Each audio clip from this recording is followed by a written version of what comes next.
Welcome back to GTD. Daytona just happened. We love Daytona. It was awesome. It actually this was. time. Yeah, it actually. was awesome. There was a little bit of fuel saving, but it kind of got broken up by certain drivers taking out other certain drivers or all the drivers. We'll get into that. But the finish is the big story, especially with who won and how that affects the playoffs. So closest four-wide finish ever. 3 of those guys, they show a picture. I think the picture has like 12 drivers, and out of that picture, 8 of them, or only 2 of those drivers, were locked into the playoffs. So it's really insane that it was a parking lot at the line for non-playoff drivers. But the guy who did cross the line first is in the playoffs, and that's Ryan Blaney. So didn't really do anything for the playoffs. If you're Alex Bowman, you're so happy, so happy, and I'm sure he was. And there's been a bunch of memes, and even Bob Pockrass asking Bowman what he owes Byron or Blaney, and Blaney's reaction. You can go look that up on Instagram. But yeah, we had a playoff driver win. The finish was great. Would it have been great to the media and the fans if anyone other than Blaney right there wins? I don't know about how the media would feel about that, but I know Twitter would have had a meltdown. I know that for sure. I personally would have been unhappy because I think Alex Bowman is obviously much more deserving of a playoff berth this year than Daniel Suarez, Justin Haley, Cole Custer, Eric Jones, or Ty Gibbs, who all finished top 10 without wins this season. But still, I'm happy Alex Bowman got in. It is tough to see, especially a guy like Daniel Suarez, who in all likelihood won't be in Cup next year unless something unexpected opens up. Justin Haley's they've said he's on one of the hottest seats in NASCAR over the last month or so. So that would have done wonders for him. And then Cole Custer with the lifeless remains of Stuart Haas factory team, who I thought actually drove a very good race in this race, gradually worked his way up. And speaking of drivers working their way up, how about people actually being able to make moves in the back half of this race? I don't know if it was just handling was more important tonight or what, but Ryan Blaney making it from 13th to the lead in the last 2 or 3 laps. I was super impressed that that's even something you could do, because we're so used to the next-gen car at Superspeedways being just this gridlock thing where you really can't pass and you're kind of stuck wherever you are. So I was happy to see that change. I want to hear your thoughts on it. I think it's a combination of the drivers who are at the front. Let's say, because for a majority of the racing, it was 2 lanes. So if you're at the front of those 2 lanes, I think, because a lot of those guys are players. They had been, you had a few wild cards in there, but up until like before the last, 4 laps, it was your guys who have been there all the time. So I think a lot of it was the complacency of and the timidness to get out of line because of what had happened in the past, not knowing, because we didn't really get to we had a 50 lap run maybe, but cautions really broke up all the runs. We never got to see how much handling would come into play. So I think it was just a lot of timidness with 5 to go to make a move. You saw that, especially I think Larson and Elliott were the guys to watch. That's a missed opportunity. One of those cars probably, honestly, from where they were and how Blaney got to where he was to win, they should have won. Larson or Elliott should have won the race from where they were, but I think they're just too timid to follow the outside or go with a new line. Yeah, you saw it cost them. They needed to go up and block that outside lane because that's where Custer and Blaney came from. And once they went around Priest, I was expecting them to keep hanging it on the outside, and they went right back to the middle, and they went straight backward. I don't know. Yeah.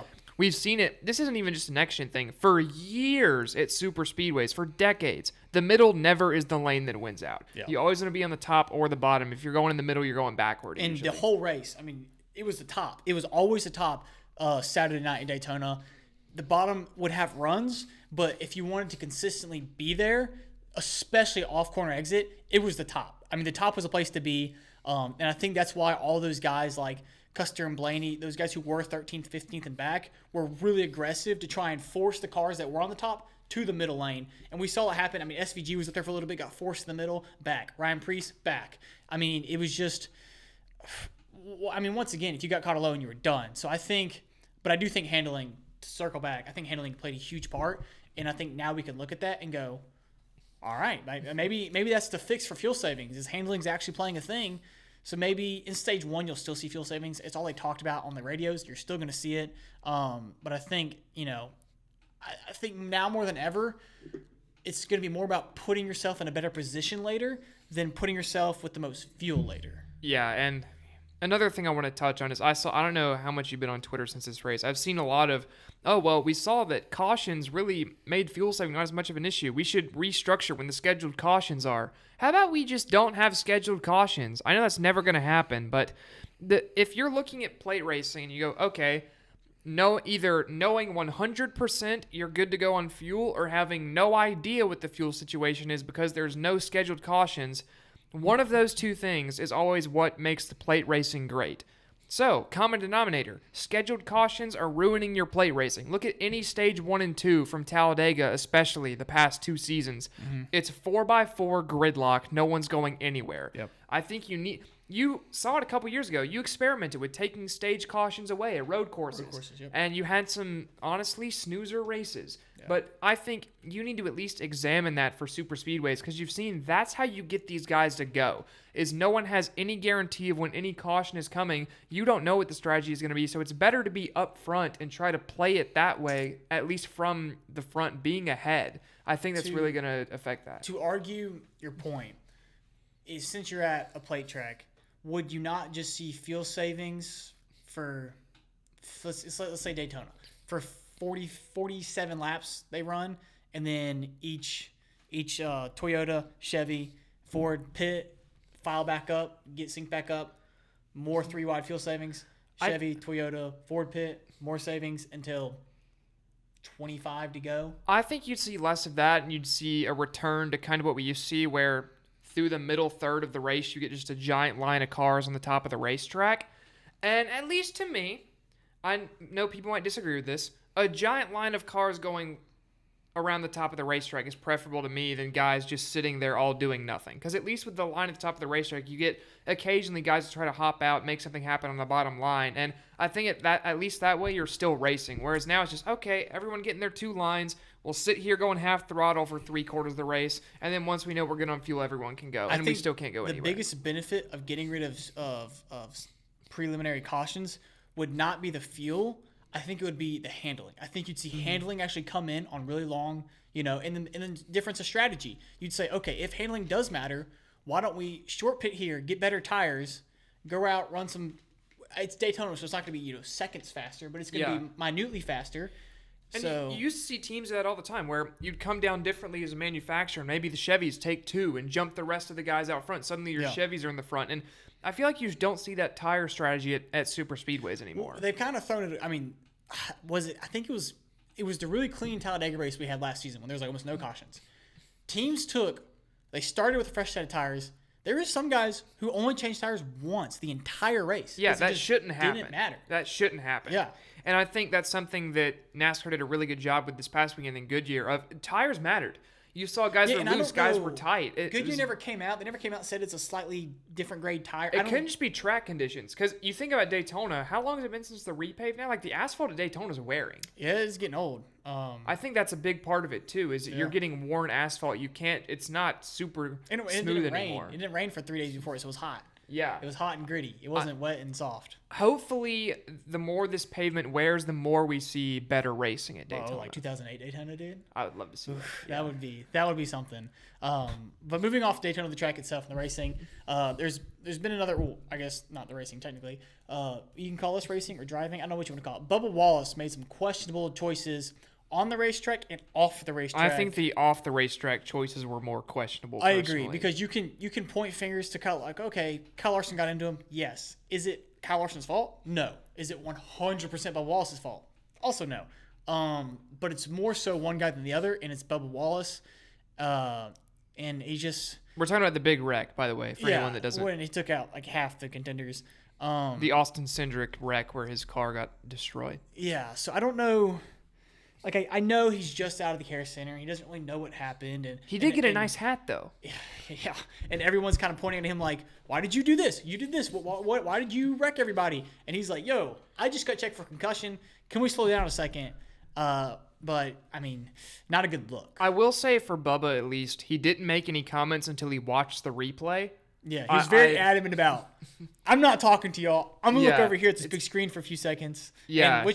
I agree with. I think it's a smart decision. I don't love it's National Blame Bubba Wallace Day quote. I think that's something where it's I've been very vocal this season. I've liked Bubba. I like the improvement. I like that he's more back in his talk up on the racetrack now. He's driving really well this season. Yeah. I don't think that's a good time to drop that quote, and especially if you're Bubba Wallace, I feel like whether this is right or wrong, you need to know that there's going to be a large portion of the fan base that's going to take that the wrong way. Yeah. And it's a very passive aggressive way to take that. Like, he's like, I'm saying I'm taking the blame, but I don't mean I'm taking the blame. It's like if you're from the South, bless your heart, or I'm sorry you feel that way. Like, he said I'm taking the blame, but he's like whatever. Yeah. He's like, I don't know. I just feel like he could have handled that a little bit better. But regardless, like he said, he seemed like he didn't care at all, and it doesn't matter for him at all because he's in the playoff. So yeah, and I mean that was kind of I feel like the mentality of a lot of guys behind the wheel. They're kind of just like, if we're in the playoffs, let's not do anything to super hurt our chances. Or if you're Denny Hamlin, please get me out of this racetrack. Yeah, Denny Hamlin did not. They even threw the caution to try to like help him out and be like, hey bro, go to the garage. And then he just kept driving. It was like, no, now I actually like driving, but at like 60 miles an hour, we're going to keep it here. Another thing I want to talk about. Do you think the Joey Logano caution was intentional by Joey Logano? You mean, wait, the one where Bo Wallace hit him? No, the one where he spun out by himself, and instead of going down pit road, he spun out in the grass and got stuck. He did like immediately turn to the grass. Because he could have so easily made it down pit road. Yeah. Maybe he was thinking like, oh, it's too fast to, because I mean, he was coming up in pit road pretty quickly. But you know what you don't do though? You don't go in the grass. Halfway down the tri-oval and be like, you have a spark it here. It's like, oh no. I don't. Maybe he was just like, hey, it's hot, dude. It's so hot. Like, get me out of here. But that's just more conspiracy theories. Welcome back to Conspiracy Session with Keegan Miller and Micah Farmer GTD. What's not a conspiracy? It's been confirmed.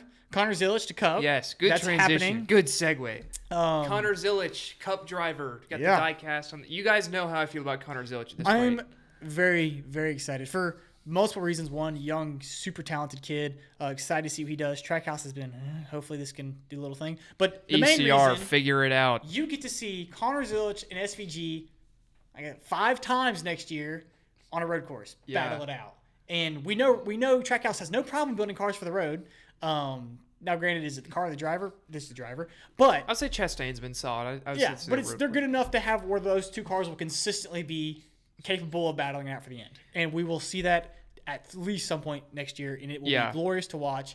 And I'm so excited. I think it might take till either the latter half of race 2 or race 3 before they're really even, because SVG does have a lot of experience on Connor in the next-gen car, and that's something Zilic has talked about a lot, is he doesn't feel super comfortable with the next-gen car yet. Although, despite that, when he was at Code at the start of the season this year, before he got taken out in a crash by, ironically, his teammate, Daniel Suarez, he was top 5. Yeah, he was top 5 in pace of any car on the track. So, it's definitely there with the kid, and I'm looking forward to this guy. I would say don't over-expect on the ovals is my big thing for Connor Zilic, because as great as he's been everywhere in the Xfinity car, it's a big transition, Xfinity to Cup. Yeah. Don't expect him to come in, especially like you said with how Trackhouse is. Don't even expect him to come in and be right with Ross Chastain on the ovals. Give the kid a little bit to develop. The Xfinity cars are a lot like the older NASCAR cars, where talent can put you so much further than the class in the Xfinity car. You very much have to learn a different driving style coming into Cup. And you've really seen with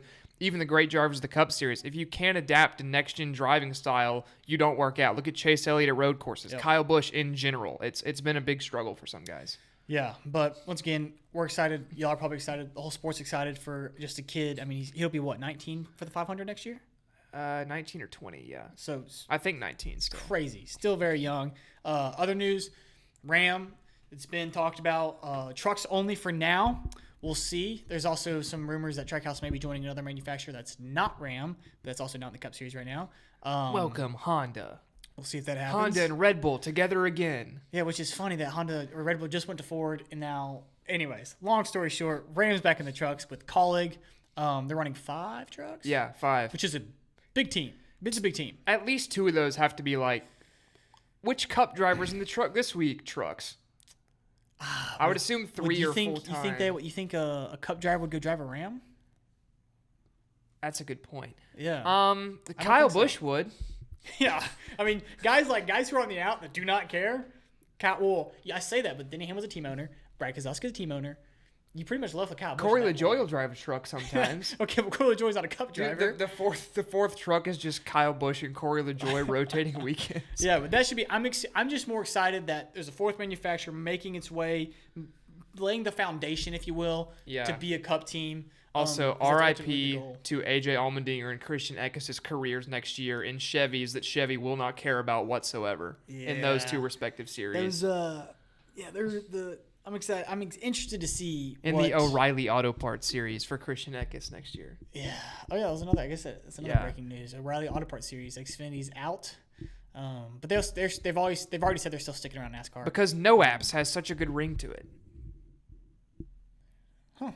Well, I just hope they push the jingle a lot. Like, I hope the drivers get nightmares because their PR people are like forcing the jingle down their throat. I better hear drivers say their car was as reliable as O'Reilly Auto Parts. And when I they want get perfect pitch. I don't want them to like do it halfway, like right, we won. Like, no, you got to sell it. Like, you got to really, really sell it. We're also rambling right now, so I think we should. But let's go over the playoff grid and then we'll get out of here and get. I want to say that for Darlington. No, we should tell at least people who's in the playoffs. Okay. In the playoffs. Yeah. And then you can check out our Darlington episode for who we think the finishing order. Yes. Now that we have a complete list, it's a little different than some of our playoff predictions at the beginning of the year. We'll get into that. Yeah, later because also. this idiot. We'll get into that later. All right, on to who's actually in the playoffs, Micah. So in the playoffs, we have Kyle Larson at number 1, William Byron close behind, the regular season champion. Those two actually enter tied on points, but Larson has the top via more wins this season. Denny Hamlin in 3rd, Ryan Blaney in 4th. Your next 4 are Christopher Bell, SVG, Chase Elliott, and Chase Briscoe. So the 2 Chases is the back of the top 8. Then your last 4 in, as it stands, as we enter the round of 16, Bubba Wallace, Austin Cindric, Ross Chastain, Joey Logano. Chastain and Logano just 1 point to the good.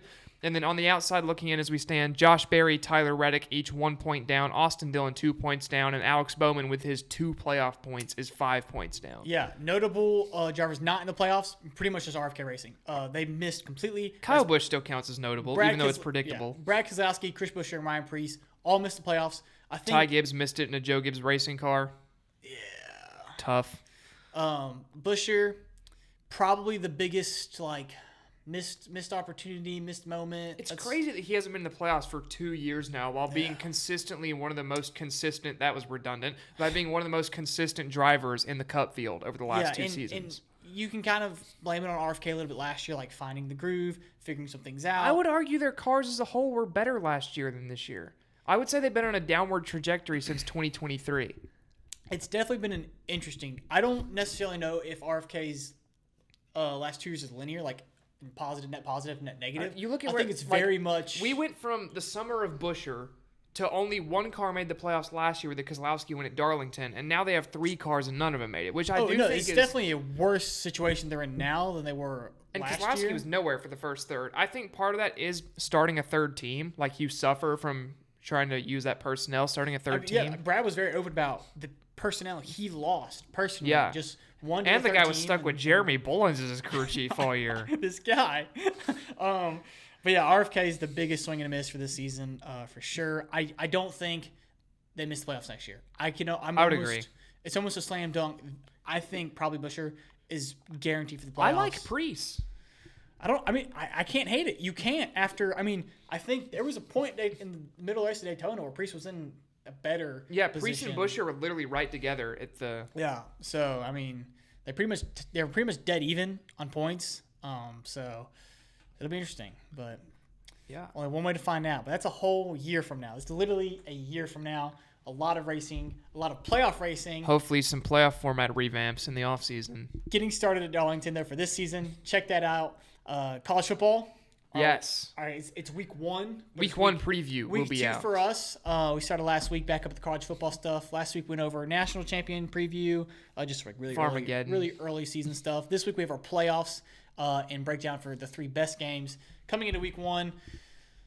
Baseball and F1's also back. Yeah, we had a lot. This is really our busiest time of the year. Oh, yeah. So make sure you're tuned in. There's going to be a lot of content, like Keegan said, on the channel. But for now, Keegan, I've been Micah, and we'll see y'all next time on GTV.